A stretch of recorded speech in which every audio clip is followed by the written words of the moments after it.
Sánchez.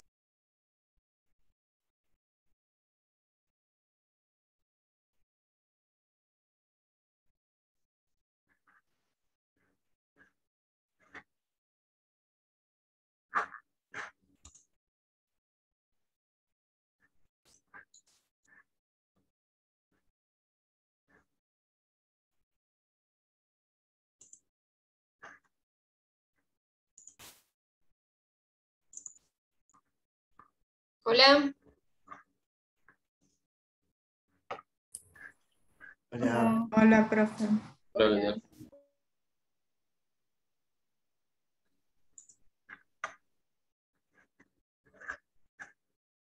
Bueno.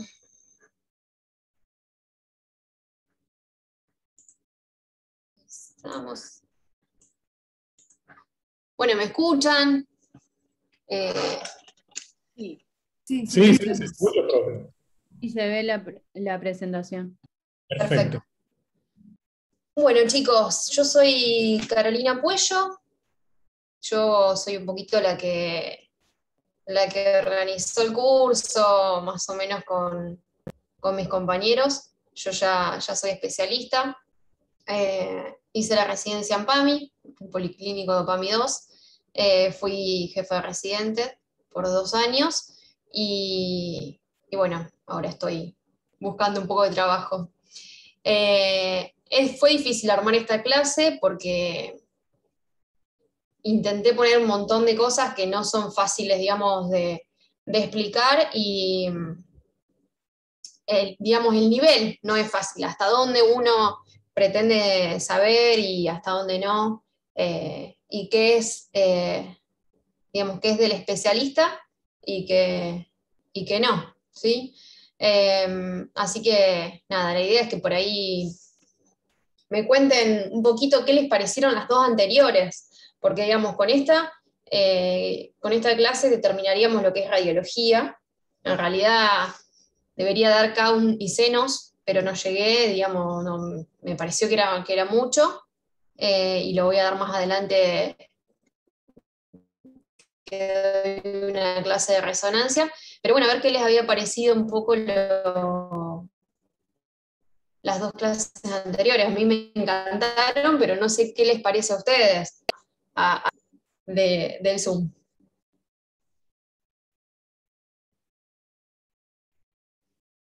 No.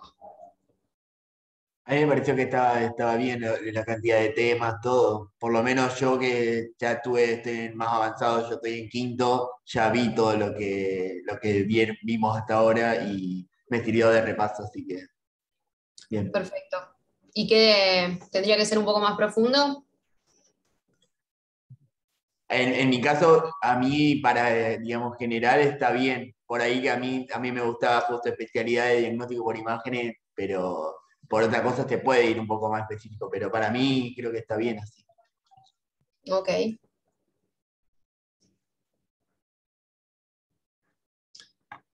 Bueno, hoy voy a hablar un poquito de osteoarticular, ¿sí?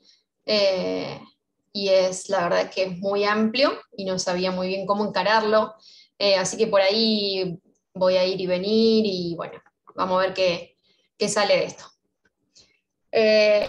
Mi objetivo fundamental para esto fue encararlo para ustedes, digamos, en una guardia, en un consultorio general, o en un examen.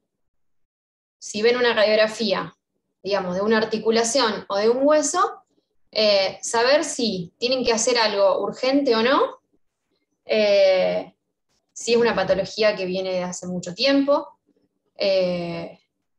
si eso que están viendo necesita que el paciente se quede inmovilizado, porque digamos, si no hace reposo puede empeorar esta patología. Y para mí, fundamental es que ustedes vean una imagen y puedan explicarla, digamos. Están en una guardia, tienen que llamar a un traumatólogo para que venga a ver a su paciente y ustedes le puedan explicar lo que están viendo, ¿sí? Dónde está localizada la fractura, bueno, lo vamos a ir viendo un poquito adelante, pero que ustedes con palabras, sin necesidad de ir a clasificaciones y a cosas más profundas, que el otro lo entienda. ¿sí? Y que pueda decir, bueno, voy porque es urgente, puede esperar, mándamelo con un yeso al consultorio, pero bueno, que ustedes se sientan seguros para poder explicar lo que están viendo. Y después lo que hice fue un poquito, sí, a ver, de cada articulación, poner las cosas más frecuentes y lo que yo creo que no pueden no saber. A ver, hay cosas que se van a repetir de una articulación a otra, entonces no lo fui agregando. Vamos a ver.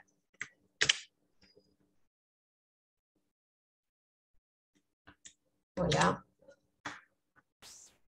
Ahí estamos. Bueno, como base de todo, para evaluar las fracturas, vamos a empezar con fracturas. Lo que siempre hay que pedir, ¿sí?, es al técnico que le hagan 2 proyecciones. Fundamental. En general es frente y perfil, menos en las manos. En las manos siempre es un frente y una oblicua. Imagínense que una mano de perfil no van a ver nada, ¿sí? Te van a quedar todos los dedos superpuestos. Entonces por eso se pide de la mano, frente y oblicua. De la muñeca, frente y perfil, ¿sí? Porque en eso muchas veces se cometen errores en el pedido. ¿Para qué nos van a servir estas 2 proyecciones? Bueno, fundamentalmente para evaluar cómo está esa fractura, si está desplazada, si está angulada, para dónde va, qué tipo de fractura es. Evaluar las articulaciones adyacentes, ¿por qué? Porque hay muchas veces que, por ejemplo, vamos a ver unas fracturas de codo, ¿sí?, que hay fracturas compuestas con la muñeca. Entonces, si vos solamente le vas a hacer una incidencia para ver el codo, quizás nos estamos comiendo algo en la otra articulación. Y lo otro que se puede hacer es pedir el miembro normal, ¿sí?, para comparar. Esto más que nada nos va a servir en los niños. Acuérdense que en los niños hay muchos núcleos de osificación y no es fácil, ¿sí?, porque uno no sabe si lo que está viendo es un núcleo, si es una fractura, qué es. En general lo que se hace, no siempre pedir comparativo, hacerla, si hay dudas, pedirla contralateral. Tampoco podemos irradiar a los niños así porque sí. Acá, por ejemplo, tenemos, cómo baja la calidad de las radiografías. La mayoría de las radiografías son son mías, de servicios que informo, y otras no, ¿sí?, porque no todo tengo. Esta fractura, fíjense, una mano izquierda, ¿sí?, tenemos segundo dedo, falange proximal, una fractura, parece conminuta. Fíjense que en el frente se ve la fractura, pero en el perfil se ve claramente una angulación, ¿sí? Esa fractura está desviada, desplazada, angulada, ¿sí?, hacia la región dorsal. Para eso nos van a servir entonces las 2 incidencias, las 2 proyecciones, ¿sí?, para evaluar cómo está esa fractura. Y por ejemplo en esta, una fractura compleja, ¿sí?, del tercio superior del peroné. Fíjense que se ve bien la fracturita del peroné, pero cuando le hacemos del tobillo, ¿sí?, aparte, bueno, de que acá te describe, porque esto era de la bibliografía, te describe que hay una ruptura de la membrana interósea, de la sindesmosis, también hay una fractura tibial posterior, ¿sí? Entonces, por esto es importante pedir, no siempre, pero tener en cuenta y pensar en pedir las articulaciones adyacentes, ¿sí? Más que nada esto, el tobillo y lo que es codo y muñeca, son articulaciones muy complejas, ¿sí? Ni hablar en un politrauma, obviamente. Bueno, descripción. Vamos a describir esto que yo les decía, que para mí es importante que ustedes sepan, explicarle a la persona que no está viendo la radiografía lo que uno está viendo, ¿sí? Yo cuando empecé, mi jefa nos decía eso, bueno, describime lo que vos ves, que yo te tengo que entender. Yo tengo que entender lo que vos estás mirando en la pantalla. Fundamental, localización y extensión. ¿De qué hueso estamos hablando? ¿Sí? No es lo mismo un dedo que un fémur. ¿Y qué parte? Metáfisis, ¿sí? Diáfisis. ¿En las epífisis o en las fisis? Las fracturas fisarias son de niños, ¿sí? Después vamos a hablar un poquito más adelante de eso. No sé cómo... ¿ahí ven el cursor? Bueno. Sí. Epífisis, Sí, se ve. fisis en los niños, metáfisis y la diáfisis que es la parte central del hueso largo. Más que nada, lo que yo voy a hablar, sacando la pelvis, es de huesos largos, ¿sí? Bueno, tipo de fractura según presentación, esto es fundamental la clínica. Nosotros como imagenólogos viendo una radiografía no vamos a hacer diagnóstico si es abierto o cerrada. Clínico, nada más. Tipo de fractura según la configuración. Y acá hay dos cosas. Una que es la fractura completa, donde hay claramente fragmentos separados, y otras son las fracturas incompletas. Y acá nos vamos otra vez a lo que es el área de pediatría. Tenemos la típica fractura de entallo verde, ¿sí? Que es esta que tenemos acá. ¿Sí? Es una fractura subperióstica de una cortical, quedando la otra íntegra. ¿Sí? Después tenemos la fractura de torus o en rodete, que es por impactación de la metáfisis y hay un pequeño bombamiento cortical. Y la otra que es la incurvación plástica, que fíjense que hay, ¿sí?, una incurvación, no hay una fractura visible, pero hay microfracturas. Si a este paciente le hiciéramos una resonancia, probablemente acá habría microfracturas con edema óseo. Muchas veces para esto lo que sirve es la contralateral, pero bueno, acá se ve que el hueso está doblado. Bueno, configuración. Fracturas completas, de las incompletas ya hablamos, ahora de las fracturas completas. Vamos a tener transversas, ¿sí?, oblicuas, longitudinales, que no encontré, pero bueno, longitudinal sería así, no son frecuentes, y espirales. Esto un poquito nos va a hablar del mecanismo de la fractura, ¿sí? Por ejemplo, una fractura espiral va a ser una fractura de una rotación, ¿sí? Quizás una fractura transversa de un impacto. A su vez, aparte de esto, lo que tenemos que describir es la posición de los fragmentos. Fundamentalmente, esto a mi parecer, lo más importante es si está impactada y si está angulada, ¿sí? Esas dos cosas son fundamentales. Por ejemplo, esta está angulada, ¿sí? Esta de acá no, y esta tampoco. Después, más adelante, vamos a ir describiendo algunas otras que puse, y vamos a ir viendo si hay separación de fragmentos, si hay rotación. Todas esas características nos van a hablar o nos van a dividir a los pacientes en general, si son quirúrgicos o no, ¿sí? Y esto que también es muy importante es la fractura que estamos, digamos, que pensamos en general son las fracturas traumáticas. Las otras fracturas son las patológicas, y tenemos dos tipos.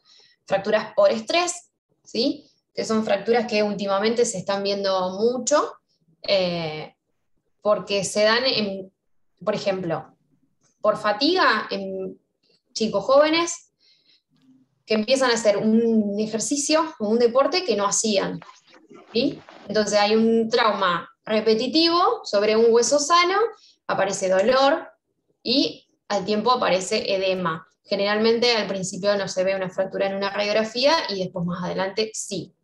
O por insuficiencia, que es un estrés normal, digamos, no repetitivo como el anterior, en un hueso debilitado. Y el otro tipo de fractura es la fractura patológica, ¿sí?, que puede ser localizada, por ejemplo, metástasis o tumores.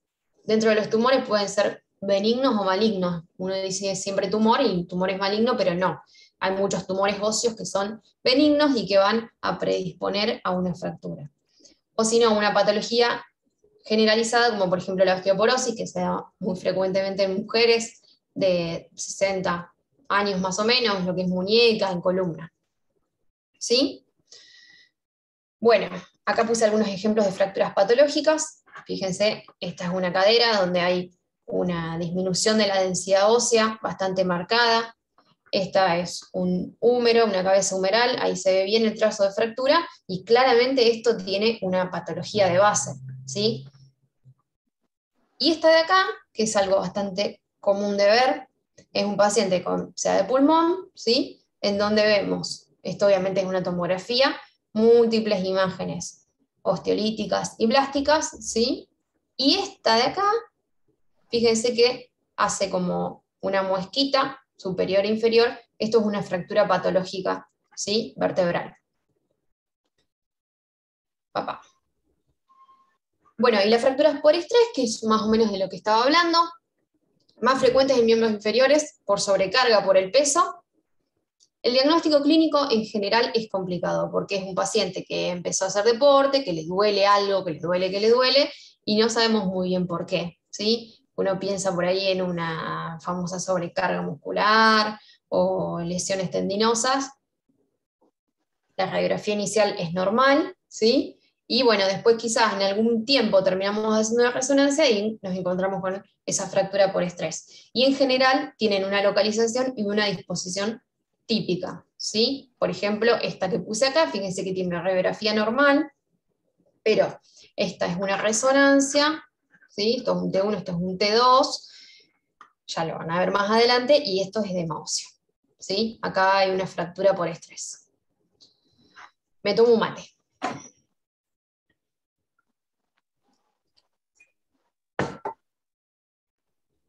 Bueno, y esto otro que lo puse son fracturas fisarias. Son de la edad pediátrica, sí, nosotros ya no tenemos fisis, afectan fundamentalmente el cartílago de crecimiento. Este cartílago de crecimiento es un sitio débil, ¿sí? Que va a predisponer a fracturas. Y hay una clasificación, que es la clasificación de Salter-Harris, ¿sí? Que en realidad lo que yo creo que tienen que saber de esto, primero es que existe, porque yo no sabía que existía hasta que hice la especialidad, y después que a medida que van avanzando los grados, más riesgo de secuelas hay, ¿sí? Digamos, de consolidaciones viciosas, de pseudoartrosis, ¿sí? Fíjense, esta es un tipo 2, que es la más frecuente, ¿sí? Y que es una fractura fisaria y se extiende, ¿sí? Viene por acá y compromete esto. Y esto es lo mismo, está acá y pim, ¿sí? O sea, así. No sé, ¿alguna duda de esto? No es fácil de ver, en general se puede pedir comparativa, estas son claras. Hay muchas fracturas en pediátricos que no son tan claras. Bueno, y ahora Yo te iba a vamos a ir. preguntar una sola cosa. Dale. Cuando describí, por ejemplo, lo de los trazos fracturarios, ¿se empieza cómo hacen de distal a proximal o de proximal a distal? ¿Cómo describen? Porque vos podés describir desde el hueso que está sobresaliendo o desde el otro trazo. ¿Cuál eligen, por ejemplo, para describir? Pero en ¿cómo? A ver. En esta, ve que, por ejemplo, en la que tiene la angulación, Sí, la angulación siempre es hablas con el trazo distal. que está angulado, no con el otro. Por ejemplo, para decir está angulado a nivel medio diafisario. ¿Me entendés? Sí. A ver, yo Entonces yo había esta. entendido, porque yo había entendido que vos describías desde lo más distal a lo más proximal, pero no sé si se hace siempre así. No, siempre es de proximal a distal. ¿Yo Ah, dije eso? no, porque como no sabía, por eso preguntaba.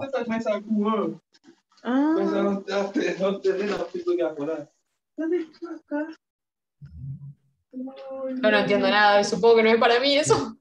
No. Eh, a ver, Entonces va esta de fractura. proximal a distal se describe. Sí, de proximal a distal. Ah, bien. Pero esa era la siempre es, por ejemplo, esta es una fractura, ¿sí? Humeral, sí, transversa, ¿sí? Que no está impactada, pero presenta angulación. En realidad es la angulación de este, ¿sí? De el claro, distal, la que se describe. claro. Ah, bien, eso es lo que te preguntaba. Sí. Bien. Y lo que me faltó, que no sé si lo dije, siempre se dice fractura humeral diafisaria o diafiso-metafisaria, o eso siempre se pone, ¿sí? Así. Bien, gracias. ¿Quién habla, Magalí? Magalí.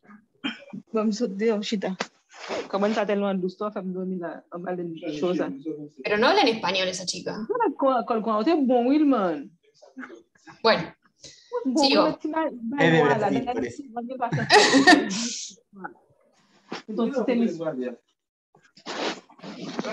Natalia. Bueno, no importa. Bueno, por articulación. Vamos, ¿sí? Y un poquito vamos repasando todo también. Mano, empezamos por la mano, ¿sí? Esto es una fractura típica, una fractura del boxeador, ¿sí? Que es una fractura de la cabeza del quinto metacarpiano, ¿sí? La fractura de la piña, digamos. Hay una piña, pin, te fracturaste acá. Esto que es bastante común de ver, ¿sí? Es una amputación. Entonces, cuando por ahí nosotros vemos que vienen con el dedito cortado y hay que ver una radiografía para ver si hay compromiso óseo, ¿sí? Y nos encontramos con esto.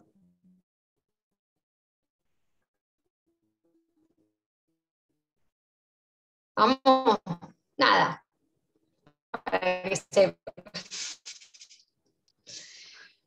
Mano, ¿qué patología hay? Y artrosis. Por eso les digo que por ahí iba a ir como saltando un poco de cosa en cosa, pero me parece que esto es importante. Lo característico de la artritis y que ustedes tienen que saber es que hay presencia de erosiones óseas, ¿sí? Hay un proceso inflamatorio que se come el hueso, ¿sí? Fíjense, estas de acá son las erosiones. Y lo otro que es fundamental en las artritis inflamatorias, ¿sí? Una artritis psoriásica, reumatoidea, es el compromiso de partes blandas. Y en general es lo primero que aparece, ¿sí? Esto de acá. Hacemos una radiografía y lo vemos engrosado las partes blandas. Y a su vez, bueno, las desviaciones típicas de la artritis. Y la otra patología, no pasa nada. La otra patología también frecuente es la artrosis, ¿sí? La artrosis la vamos a ver en mano. Esto de acá es muy común de ver, ¿sí? Y yo creo que con el uso del celular lo vamos a ver cada vez más, que es una risartrosis, ¿sí? Es la artrosis del pulgar. ¿Vemos esto? ¿Sí?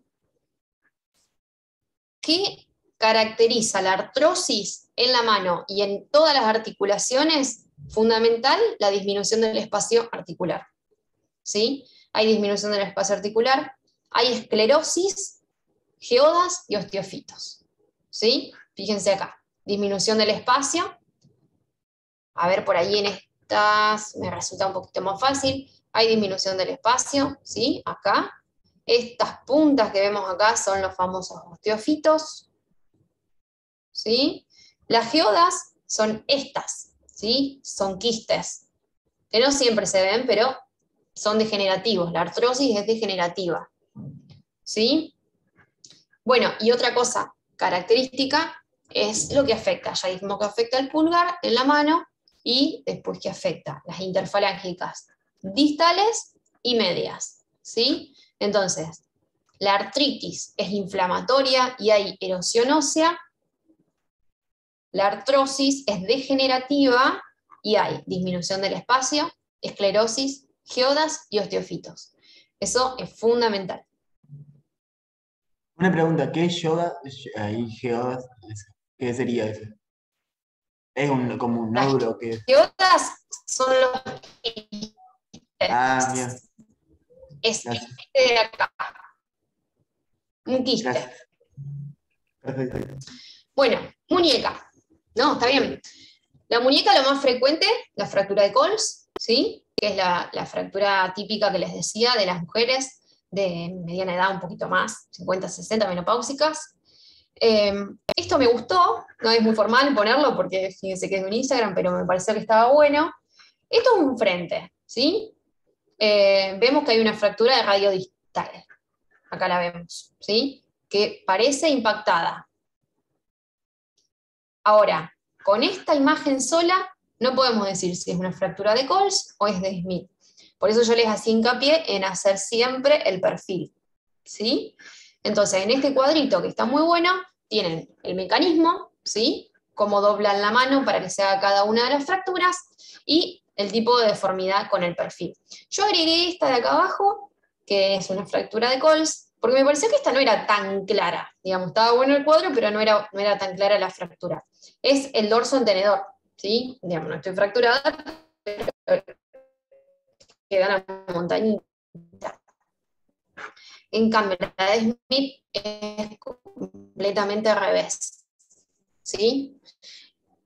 Mucho más frecuente la fractura de Coles, diaria, todos los días, dorsal y radial, siempre es del fragmento, que eso es un poco lo que vos me preguntabas hoy, es del fragmento distal, ¿sí? Este fragmento es el que se va al dorso, no sé si se entiende, ¿sí? Esto es proximal, esto es distal. Esta Claro. parte, la distal, es la que se va al dorso, esto es dorso de la mano y esto es palma, ¿sí?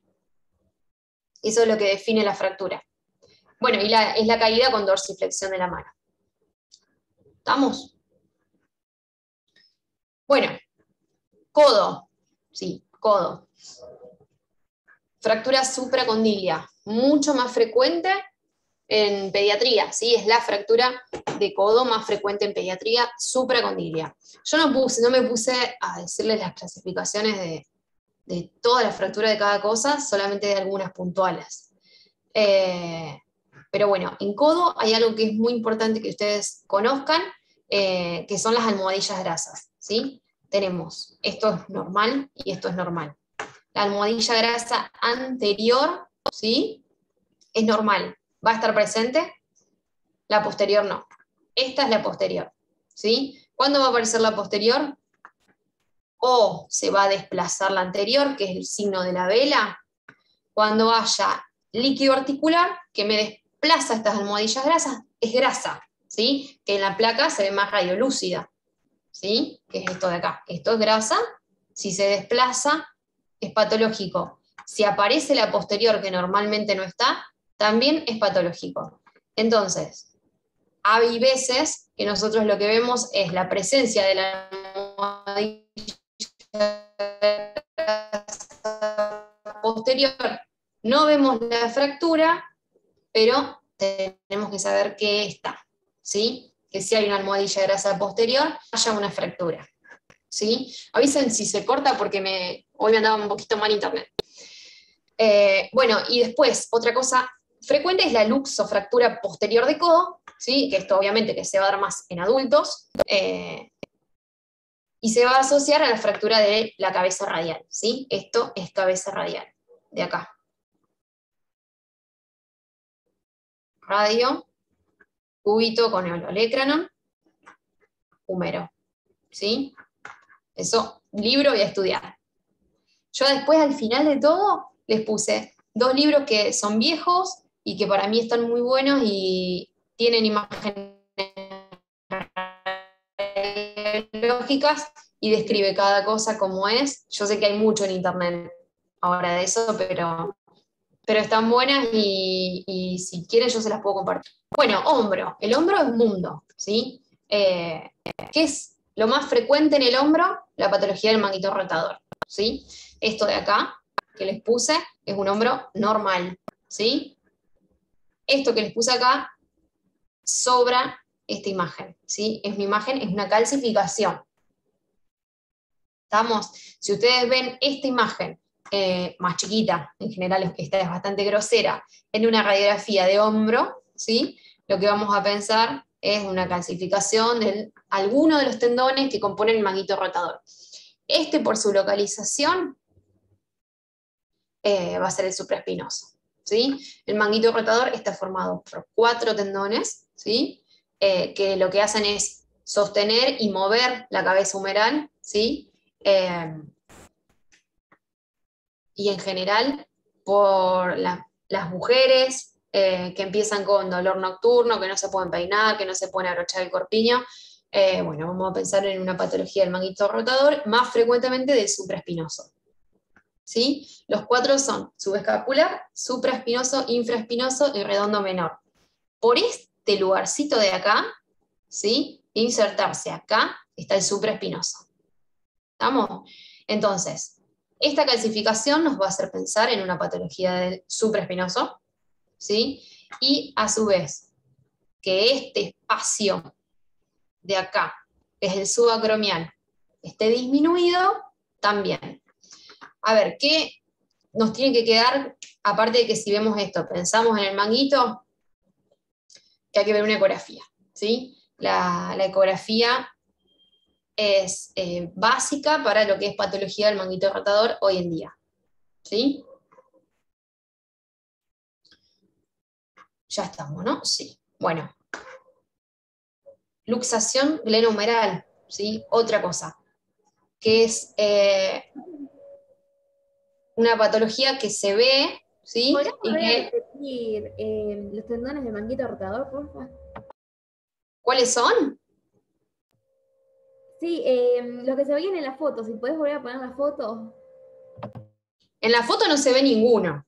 Acordate que son tendones, por radiografía no se van a ver. Lo que tenemos que saber es que por acá, por este espacio de acá, insertarse, ¿sí? En la tuberosidad mayor va a venir el supraespinoso, que es el tendón que se lesiona más frecuentemente en la patología del manguito rotador, ¿sí? Tendinosis del manguito rotador.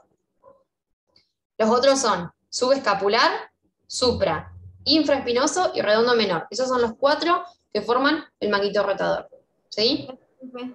Gracias. Bueno, y otra cosa es la luxación glenohumeral, anterior o posterior. Si vos ves esto, en general, vos decís, ¿qué tiene, no? Pero bueno, hay unos tips, digamos, que nos van a ayudar para ver si es anterior o posterior. Una cosa es la clínica fundamental, y la otra es que la luxación anterior, ¿sí? Va a ser inferior y medial a la glena. Esto de acá, acuérdense que es la glena, ¿sí? En cambio, la posterior va a tener esta imagen característica que ven acá, que es como redondelito, ¿sí? Que se llama signo de la bombilla o imagen de este espacio hasta la glena. Fíjense que acá no hay aumento, ¿sí? Entonces, esta es anterior y esta es posterior. La anterior es más frecuente lejos, ¿sí? Si uno ve una luxación, va a ser anterior, seguro. ¿Me Y lo podés que repetir tenemos... la de la luxación posterior porque no se escuchó bien, justo se cortó? Bueno, la luxación posterior, lo que nos Sí, va a dar es la ¿cómo imagen. te dabas cuenta? Sí. Nos va a dar esta imagen característica de bombilla de la cabeza humeral. Ah, bien, ¿Ves que acá no bien, se ve esta imagen en el redondelito? claro, bien, ¿Sí? Y se va a aumentar el espacio que hay entre la cabeza humeral y la glena. Acá no bien, está bien. aumentado, está todo Claro, amontonado, está, digamos. No está disminuido porque en realidad es anterior. claro, Eh, bien, gracias. y lo que estaba por decir es que la lesión que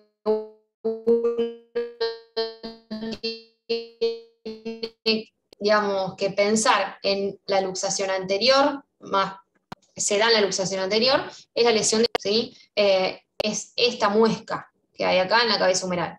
¿Qué puede pasar? Que uno vea esta muesca y ya no está luxado, digamos, se luxó y se acomodó y aparece esto, ¿sí? Esto es una lesión que tenemos la glena, ¿sí? La cabeza se luxa y esto, ¿sí? La parte posterior golpea contra la glena y queda un hachazo. Esa es la definición de la lesión de Hill-Sachs, ¿sí? Y es bastante frecuente. Tenemos la de Hill-Sachs invertida, que es en la posterior, ¿sí? Y bueno, y tenemos 1.000.000, otras más. ¿Se corta mucho? A mí no me parece que se corte tanto. Sí, se está cortando. ¿Sigo? ¿Eh? Se corta de rato. ¿Ustedes me avisan? Sí, profe, está Sí, costando sí. mucho. Se corta muchas veces. Si no, de última te avisamos cuando se corte y si hay que volver a explicarte, te avisamos. Dale, porque a mí no me aparece ningún cartelito. ¿El signo del hacha la puedo volver a explicar? Que justo se cortó. Sí. En realidad no se llama signo del hacha. Yo Ah. le pongo así. Bueno. Porque es como un hachazo. ¿Sí? Se llama Hill-Sachs, lesión de Hill-Sachs. ¿Sí? Y lo que pasa es que es así, ¿sí? Se desplaza la cabeza humeral anterior, golpea contra la glena, digamos, golpea contra la cabeza y queda acá, ¿sí? La lesión, por golpe, porque fue para anterior, ¿sí? Entonces queda en posterior un hachazo de la cabeza humeral. ¿Sí?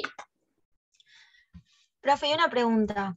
O sea, ¿ese signo se ve una vez reducida o se puede ver sin reducirla? Si no está reducido, el paciente no le va a poder hacer nada porque no va a aguantar el dolor. Bien.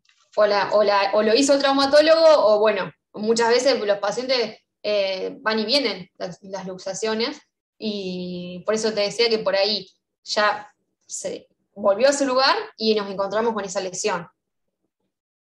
¿Sí? Ah, ok. Sí, sí. A veces algunas son quirúrgicas cuando son muy inestables. Pero bueno, eso ya es.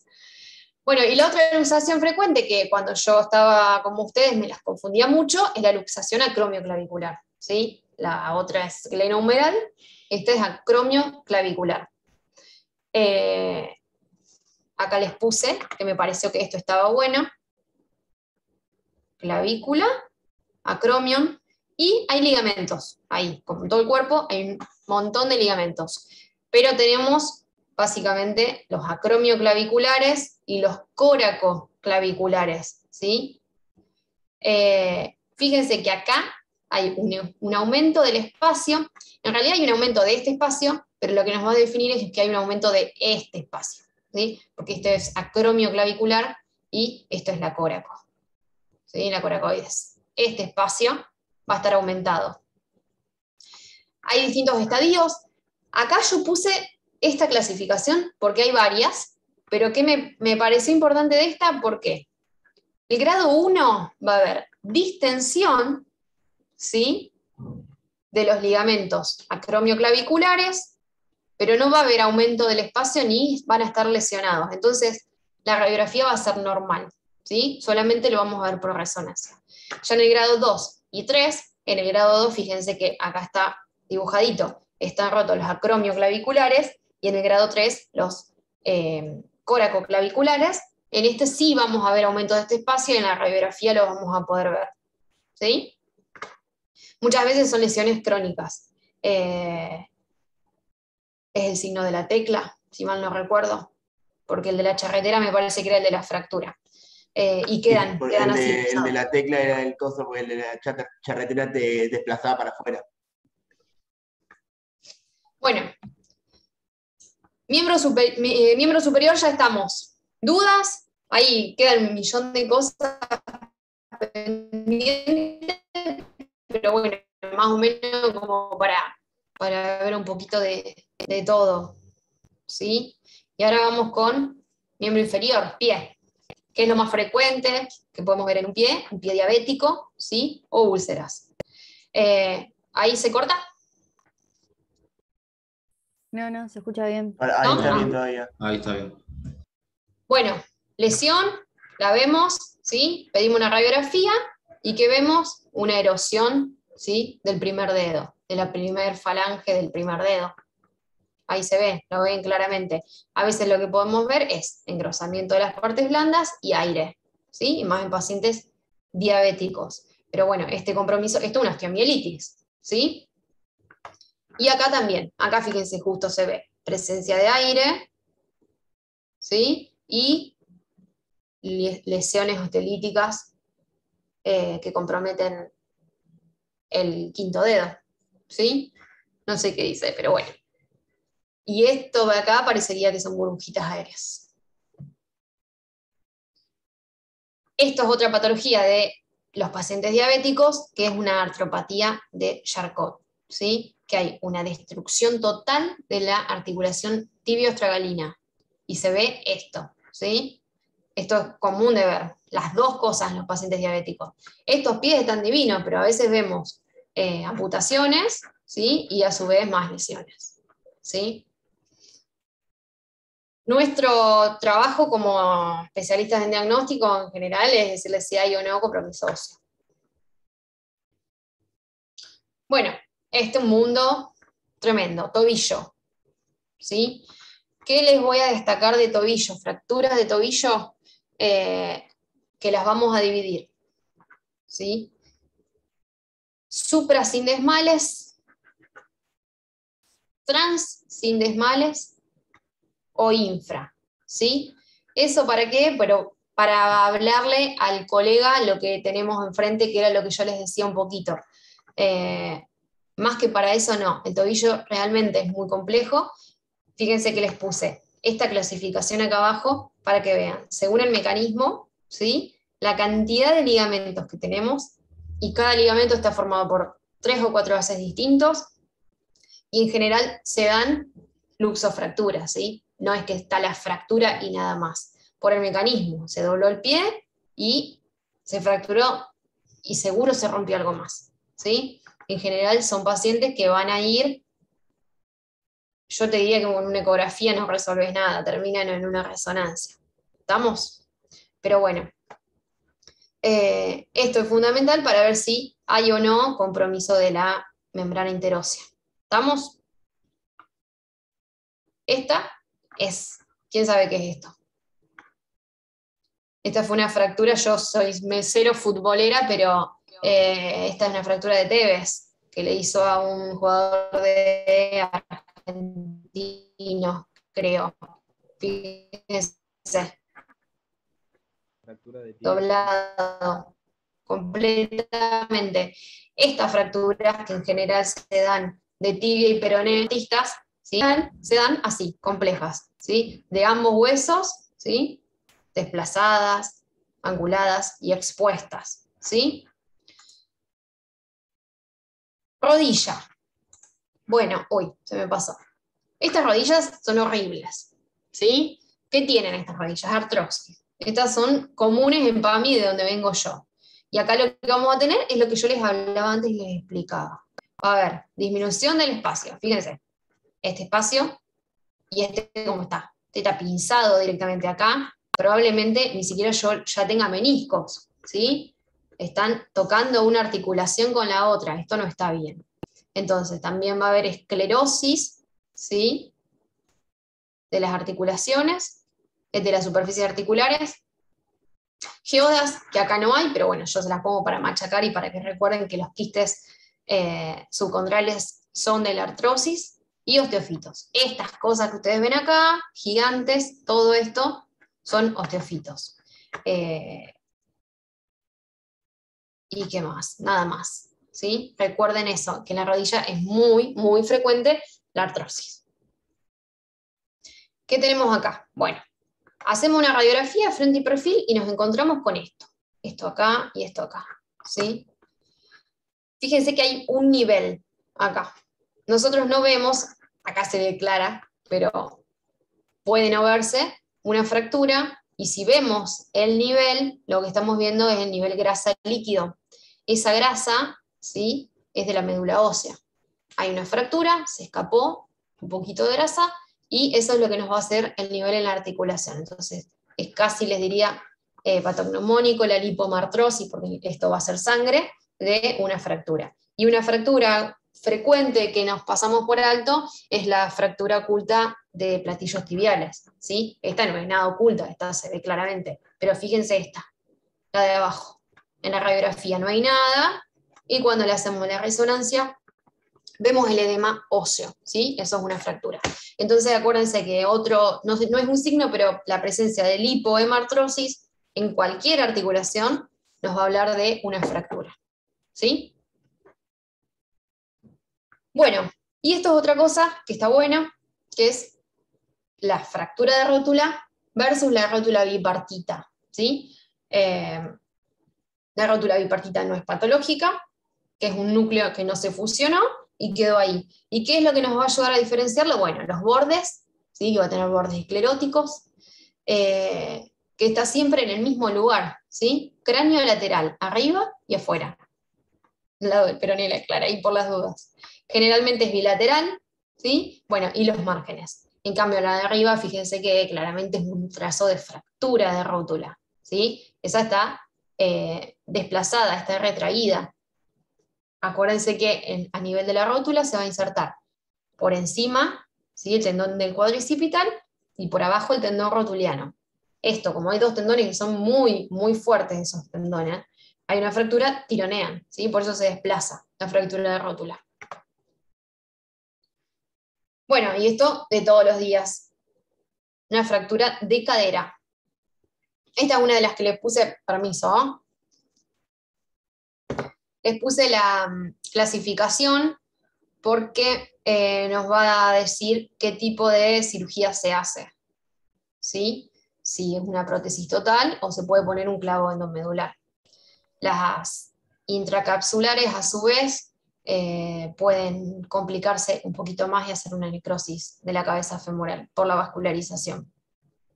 Pero bueno, esto de acá, ¿sí? Ahí está, esta es intracapsular o intraarticular, ¿sí? Probablemente sea una transcervical. En cambio, esta de acá, que tenemos acá, ¿sí? Es una intertrochanteriana, ¿sí? Es extraarticular. La cirugía es con un clavo así gigante, en cambio en esta hay que sacarle y ponerle, digamos, se hace una prótesis total, que es la pelotita. Y esto me parece importante porque por ahí uno lo ve entrar y cuando lo ve ya dice está fracturado. ¿Cómo se va a presentar la fractura de cadera? Impotencia, no puede mover el miembro, acortada y con rotación externa. ¿Sí? Esa es la típica fractura de cadera. Bueno, fracturas por avulsión. Esto me parece interesante. ¿Qué son las fracturas por avulsión? Se dan en adolescentes, ¿sí? Frecuentemente, que practican deporte, y en el lugar de inserción del músculo, ¿sí? Yo sé que esta imagen no es de calidad, yo la vi, pero me pareció interesante. Son muy frecuentes en pelvis, ¿sí? En las inserciones musculares. La más frecuente es la espina ilíaca anterosuperior, ¿sí? En la inserción del sartorio. ¿Qué es lo que pasa?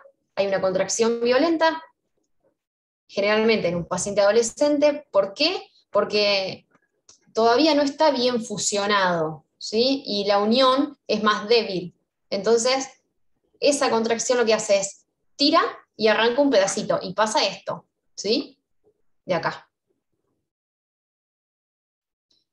La de recto femoral también es frecuente, y la otra, ¿sí? Son, bueno, la de los isquiotibiales, de acá. Estas me parecieron importantes que estén, porque, bueno, no todos saben que existen este tipo de fracturas, que son fracturas por avulsión. ¿Cómo estoy ahora? Uf, ya estoy. Bueno, esta de acá lo puse por un motivo específico, es una fractura de pelvis. No voy a hablar de fracturas de pelvis porque es eterno, ¿sí?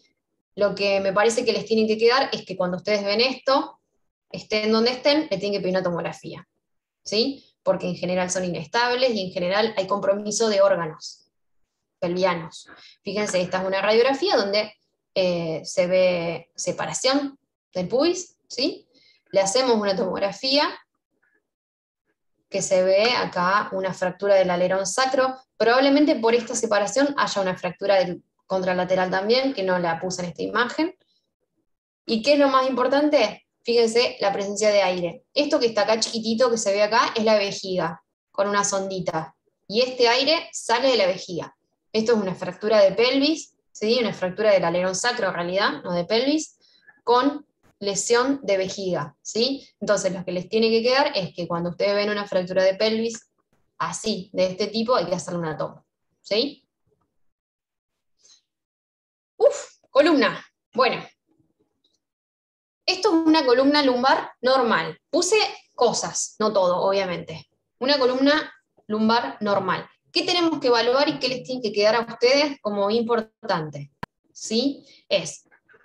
Tenemos que seguir el contorno anterior de los cuerpos, posterior, y tiene que ser suave y no interrumpida, ¿sí? A su vez tienen que evaluar la altura de los cuerpos.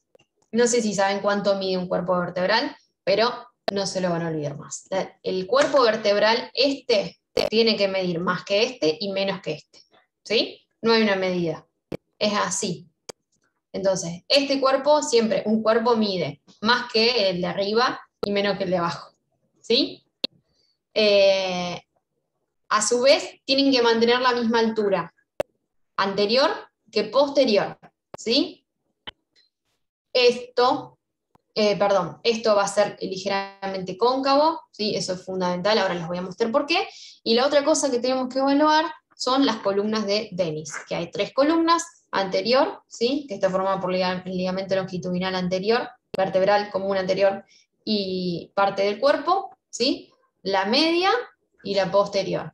Eso después lo buscan nos va a hablar de la estabilidad de las fracturas y en general, cuando está comprometida la columna media de Dennis, se habla de una fractura inestable, ¿sí?, de la columna.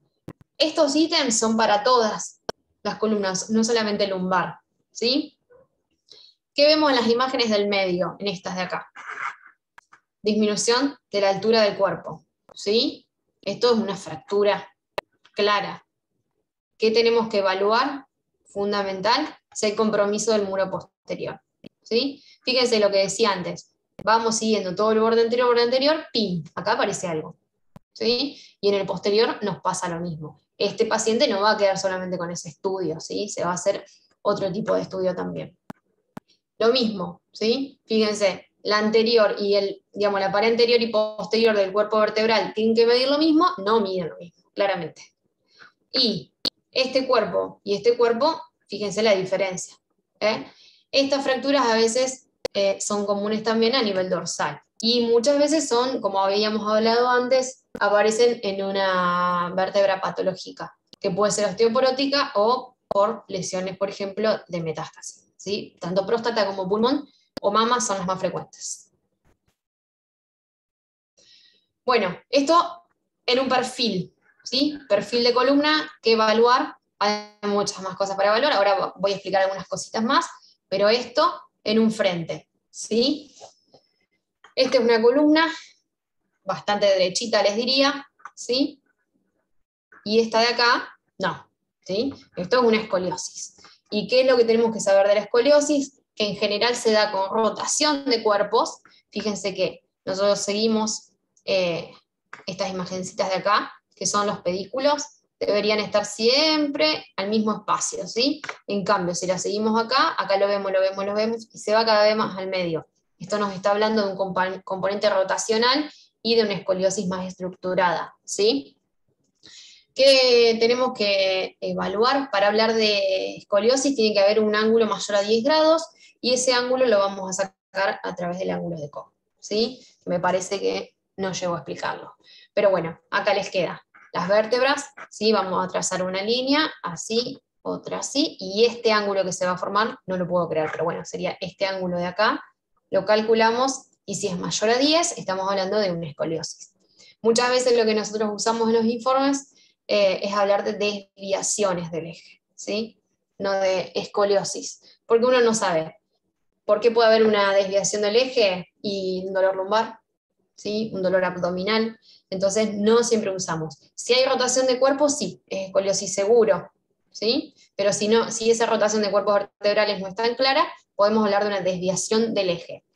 Y lo que siempre se informa es la convexidad, ¿sí? De la curva. Se informa la convexidad hacia derecha o hacia izquierda, no de la concavidad. ¿Esto qué es? Artrosis, ¿sí? De columna. ¿Por qué lo pongo? Y yo no sé si están todos habituados a ver estas imágenes, pero si te aparece una plaquita así, saber que esto de acá es un osteofito, ¿sí? Que estos son todos osteofitos, que este cuerpo está recontra disminuido, ¿sí? Esto es la famosa esclerosis de la artrosis, y este cuerpo está disminuido, ese espacio articular está disminuido. Tenemos todo lo que nos define a la artrosis, ¿sí? Estas imagencitas de acá, ¿sí? Son los neuroforámenes. Por ahí salen las raíces nerviosas. Entonces podemos hablar que acá a nivel del L5S1, ¿sí? Hay una foraminopatía, ¿sí? Probablemente puede haber compromiso de esa raíz. Probablemente, nadie te va a poner eso en una placa, pero eso es todo patología de la artrosis degenerativa. Esta de acá la puse porque no había puesto ninguna imagen cervical, es una cervical normal, ¿sí? En cambio, esta de acá es una cervical con patología degenerativa. Fíjense, disminución de los espacios, ¿sí? Y osteofitos. Acuérdense que muchas veces lo que vemos en la cervical es la rectificación, y por ahí en general se da cuando los pacientes están con contracturas y eso, ¿sí? También hay que tenerlo en cuenta. Bueno, creo que ya estamos, sí. Lo último que me pareció importante de columna, ¿sí? Son las espondilolistesis. A ver, la espondilolistesis es el desplazamiento del cuerpo vertebral superior sobre el inferior, ¿sí? Es esto, este desplazamiento. Esa espondilolistesis puede ser degenerativa o traumática. Traumática y una fractura. La degenerativa la vamos a ver así, ¿sí? Va a haber muchos cambios degenerativos, va a haber hipertrofia y artrosis, ¿sí? A nivel de las articulaciones, a nivel de las facetas articulares, ¿sí? Esto acá no es normal, esta es un poquito más normal que esta. Entonces vemos un bodoque blanco, que en general lo informamos como hipertrofia facetaria, ¿sí? Cuando vemos esto, es una espondilolistesis, ¿sí? Un desplazamiento degenerativo, no preocupa. Y en general se dan pacientes más añosos, ¿sí? O con una patología degenerativa más global. En cambio, este que tenemos acá, ¿sí? Fíjense, vemos acá un agujero. Esto es una espondilolistesis leve, fíjense que es leve, pero es por lisis, ¿sí? Hay una espondilolisis, hay una fractura de la pars interarticularis. Entonces, vemos esta línea que es radiolúcida y esta que todavía no está desplazada, pero que se puede desplazar más, ¿sí? Esto en general se da por trauma y en pacientes más jóvenes. Esto lo tiene que ver un especialista, ¿sí? Esto quizás no. Bueno, chicos, ya estamos. ¿Qué les puse acá? Fundamental para mí, CERAM, ¿sí? Es una página española que por ahí no está tan actualizada, tiene varias cosas de 2012, 2014, pero que son recontra prácticos y hay de todo para lo que es residente y para ustedes. Van a ver que van a encontrar un montón de cosas que están muy buenas. Radiology y Radiographics, por ahí ya puede ser un poco más específico, están en inglés, obviamente, la CERAM no porque es española, pero también hay bastantes artículos, y ahí, bueno, eso está actualizado, ¿no? Porque es año por año. Y les puse 2 libritos, ¿sí? Este Anatomía para el Diagnóstico Radiológico, que tiene bastantes cosas, es un libro chiquitito, pero que si alguno está interesado yo se los puedo compartir, y este otro que es un libro bastante antiguo, ¿sí? Que tiene estas imágenes. Fíjense que tiene radiografías, y te va marcando y te va diciendo qué es cada cosa. Para mí está re bueno, yo en su momento lo usé un montón para aprender cada cosa en particular. Y bueno, nada más. Justo 1 hora, no llegaba ni ahí a hacer CAUM y senos. ¿Dudas? ¿No?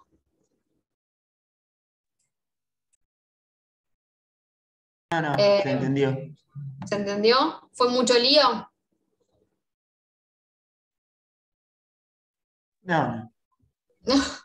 por lo menos para mí no. Fue clara la clase. Bueno, espero que no haberlos aburrido, porque no es fácil, digamos. En realidad intenté explicarles cosas que hacemos todos los días, pero bueno, no es tan fácil meterlo todo en 1 hora. No, estuvo muy bien, profe. Bueno, genial. Chicos, Gracias, profe. creo que ya antes les habían dicho, si tienen dudas o cosas que necesiten que nosotros pongamos en las clases, la mayoría, digamos, es un curso que lo estamos haciendo ahora y las clases no están hechas, así que si quieren algo especial, yo les dejé mi email, puellocarolina89@gmail.com. Me mandan un mail, me escriben, yo no tengo ningún problema, les comparto los libros o se los paso a los chicos para que se los pasen, y bueno, y dudas o sugerencias. De verdad que nos ayudan un montón. A ver, pasa que lo tengo al principio, no son tantas, pero es Puello Carolina, lo que pasa que es Puello P-U-E-Y-O. 89, ahí está. Y cualquier cosa que alguno quiera, porque, a ver, a mí lo que me pasó cuando empecé diagnóstico por imagen, que era completamente desconocida la especialidad, yo no sabía lo que hacían. Si alguno tiene ganas e interés y en algún momento se le pasó por la cabeza hacer diagnóstico por imágenes y tienen ganas de ir a PAMI, allá siempre son bienvenidos y se puede ver. No tenemos todo, no tenemos tomógrafo, pero bueno, les podemos contar un poquito. Así que bueno, muchas gracias y saludos. Muchas gracias. Gracias, profe. Muchas gracias, Adiós. muchas gracias. Chao, gracias. Gracias, profe. Chao.